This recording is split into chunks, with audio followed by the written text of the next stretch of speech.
এটা আল্লাহ পাকের অসীম দয়া যে আমরা যদি দুনিয়ার প্রত্যেকটা কাজ মুহাম্মদ সাল্লাল্লাহু আলাইহি ওয়াসাল্লামের তরিকা এবং পদ্ধতিতে করি, তাহলে প্রতিটা কাজ ইবাদত এবং নেকির মাধ্যম হিসেবে গণ্য হবে। সকালবেলা উঠেছেন, ঘুম থেকে উঠলেন, উঠে দোয়া পড়লেন।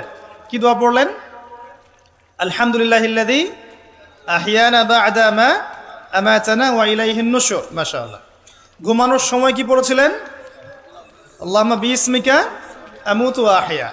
অথবা আরো কিছু আমল আছে আপনি করতে পারেন চাইলে, যেমন সূরা মুলক তেলাওয়াত করতে পারেন। ফজিলত, আপনাকে কবরের আযাব থেকে বাঁচানো হবে ইনশাআল্লাহ। আপনি আয়াতুল কুরসি তেলাওয়াত করতে পারেন।